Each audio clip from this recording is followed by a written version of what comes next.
불굴의 방패, 절대의 가치, 솔로몬 탈무드 제6장. 연구하고 또 연구하고. 진리는 1000번을 되풀이 실행해도 좋다. 랍비 유다 하나시. 구전율법은 급속하게 발전했다. 세대가 교체될 때마다 율법과 전승, 가르침의 체계에 더해지는 양이 늘어났다. 2세기 말 랍비 유다 하나시는 사람들을 모아 구전율법의 편찬에 착수했다. 하나시는 최고 법원 사내들인의 우두머리 칭호이다. 랍비 유다 하나시는 사람들을 모아 구전율법의 편찬에 착수했다. 이것이 미슈나라고 하는 것으로, 미슈나는 연구를 뜻하는 말이다. 머지않아 미슈나는 성서 및 랍비들에 의한 규정의 내용을 주해하고 부연시키는 권위서로서 널리 인정받게 되었다. 유다 하나시가 편집자라는 것은 미슈나의 어디에도 기록되어 있지 않지만 그는 스스로 보존할 가치가 있다고 판단한 것을 한 권의 책에 집약한 인물로 인정되고 있다. 이렇게 하여 만들어진 미슈나는 성서 다음으로 권위를 가지게 되었다. 오랜 기록에 의하면 유다 하나시는 랍비 아키바가 순교한 날 태어난 것으로 알려져 있다.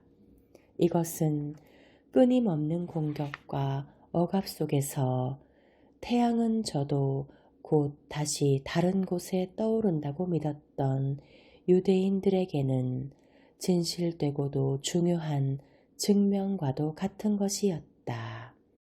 태양은 져도 곧 다시 다른 곳에 떠오른다.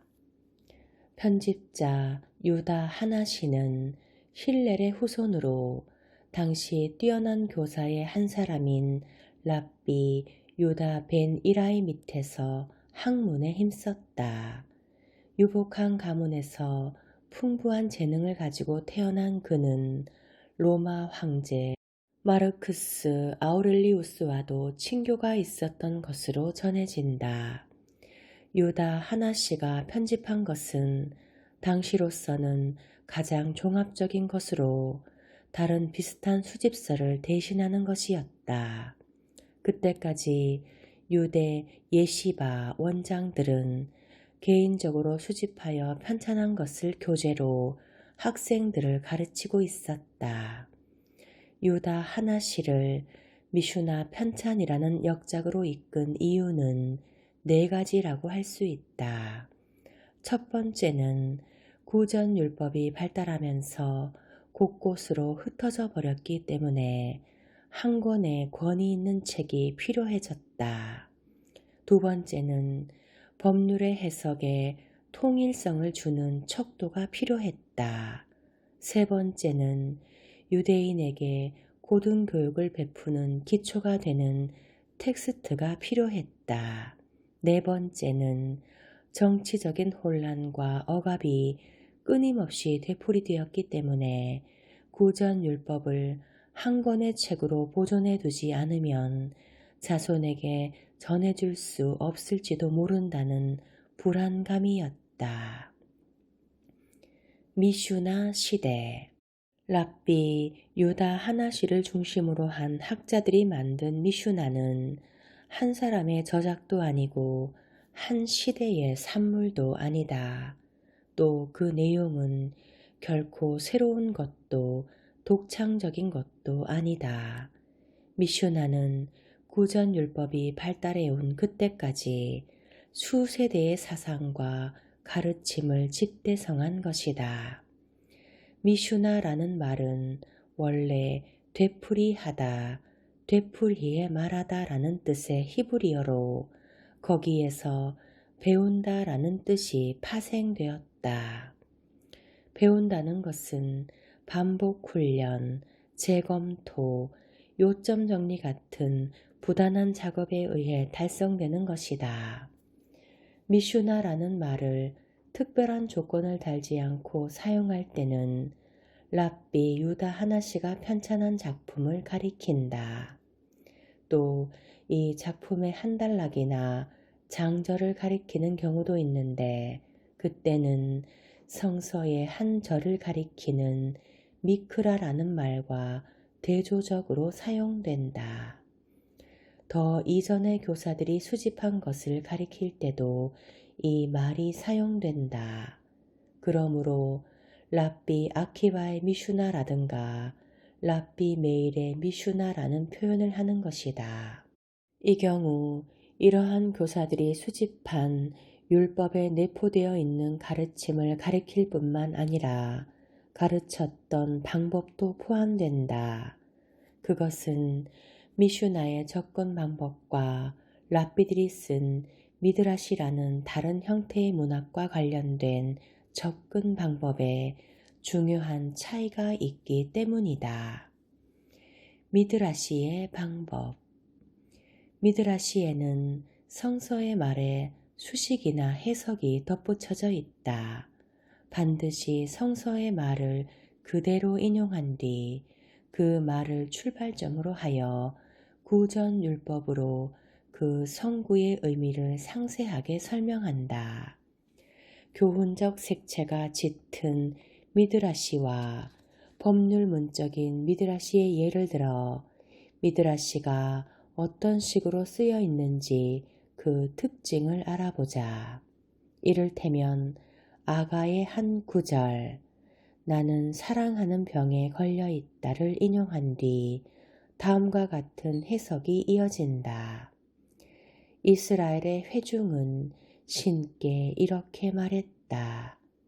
창조주이신 하느님, 당신이 제 몸에 내리신 병은 모두 제가 당신을 사랑하게 하기 위한 것입니다.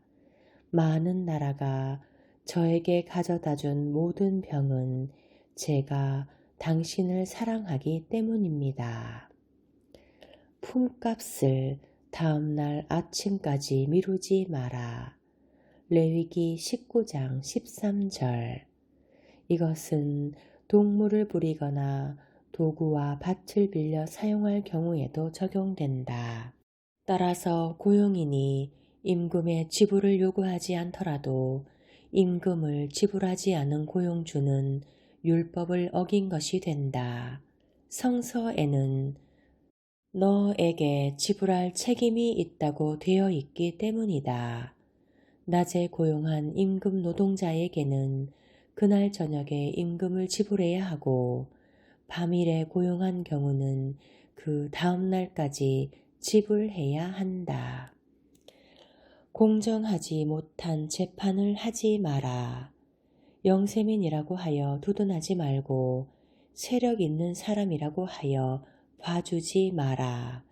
이웃을 공정하게 재판해야 한다. 한쪽 소송 당사자에게 충분히 얘기를 시키고 다른 한편의 당사자에게는 이론은 짧게 라고 말해서는 안 된다.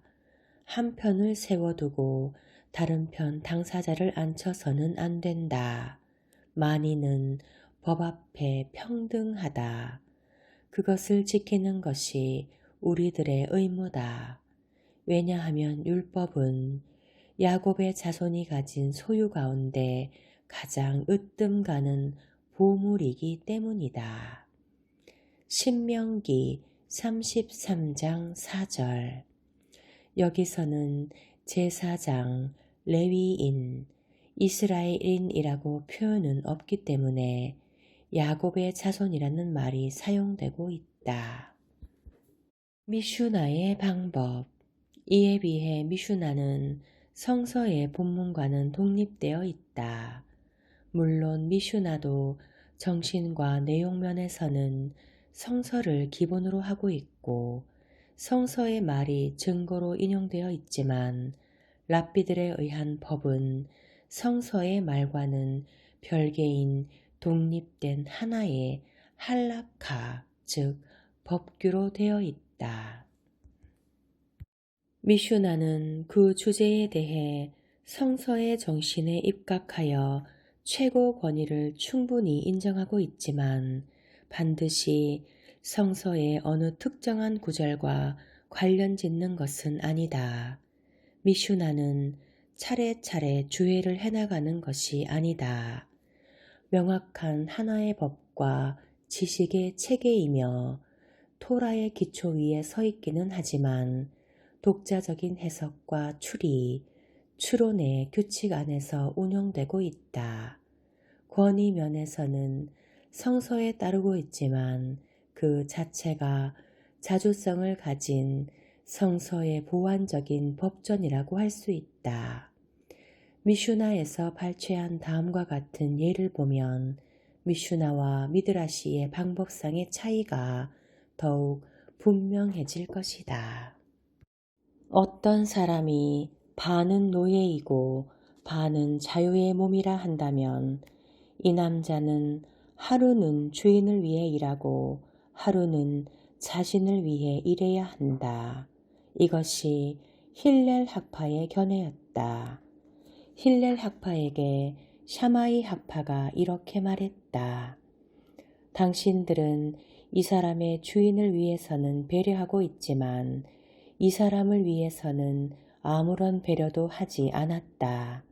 왜냐하면 이 사람은 반은 자유의 몸이므로 노예하고 결혼할 수도 없고 나머지 반은 노예의 몸이므로 자유로운 신분의 여성과도 결혼할 수 없기 때문이다.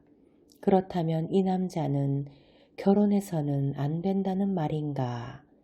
이 세상은 자손을 낳아 번성하기 위해 만들어진 것이 아니던가.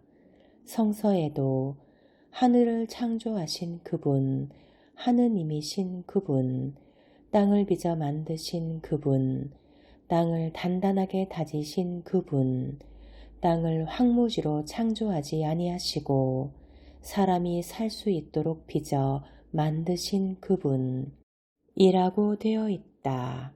이사야서 45장 18절. 인류의 번영을 위해 주인은 그 사람을 자유의 몸으로 해주지 않으면 안 되었고 노예는 자신의 몸값 반의 부채 문서에 서명했다. 힐렐 학파는 생각을 바꾸어 샤마이 학파의 견해에 따라 가르쳤다. 미슈나는 히브리어로 기록되어 있으나 아람어, 그리스어, 라틴어도 미슈나 속에 들어와 있어 유대 문화와 다른 문화의 교류가 상당히 활발했음을 엿볼 수 있게 한다. 미슈나의 문체는 간결하고 명쾌하여 수사적인 과장과 수식어는 볼 수 없다. 하지만 몸이 건조하지도 않아서 법조문에서 흔히 볼 수 있는 딱딱하고 지루한 점은 그리 찾아볼 수 없다. 그 이유 중 하나는 논쟁의 드라마가 전편에 넘치고 있기 때문이다.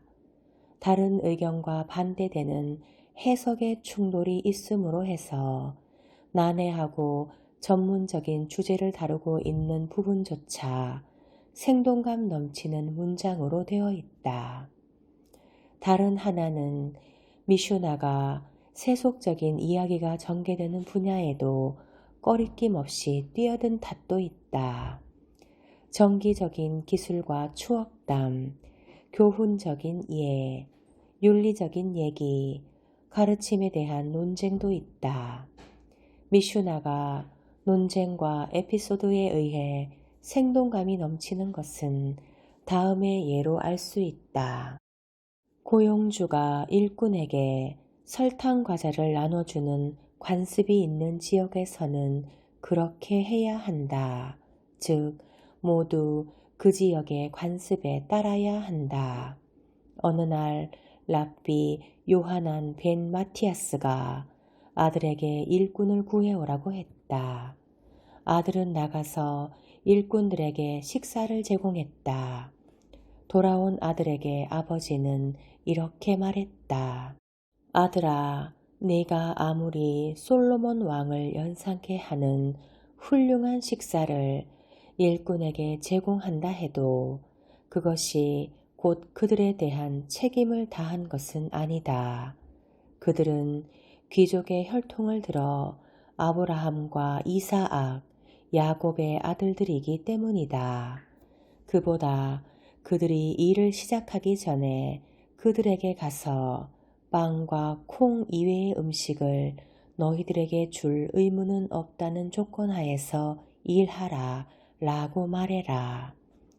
여기에 대해 랍비 시메온 벤 가말리엘은 이렇게 말했다. 그런 말을 할 필요는 없다. 모두 현지의 관습에 따르면 되니까. 눈물과 웃음의 예지, 유대인의 유머, 실수. 이스라엘 정부에는 공무원들이 지나치게 많다라는 말에 대해서 논평을 하다가 어느 유대인 코미디언이 다음과 같은 이야기를 들려주었다. 사자 2마리가 텔아비브에 있는 동물원에서 도망쳤다. 일주일이 지난 뒤에 그들은 다시 만났다. 그중 1마리는 야위어 있었고 다른 1마리는 토실토실했다. 첫 번째 사자가 다른 사자에게 물었다. 어디 갔다 왔니? 나는 푸줏간에 숨어 있었어. 그러나 굶어 죽을 지경이었어. 고기 토막이나 뼈 토막을 찾을 수가 없었으니까. 다른 사자가 첫 번째 사자에게 물었다. 넌 어디 갔다 왔어? 나는 유대 정부기관에 갔었어. 날마다 공무원을 한 사람씩 삼켰는데 아무도 그것을 눈치채지 못했어. 그러던 어느 날 불행하게도 나는 차와 쿠키를 가져오는 공무원을 삼키게 되었어. 그때부터 나는 살기 위해서 뛰어야 했어.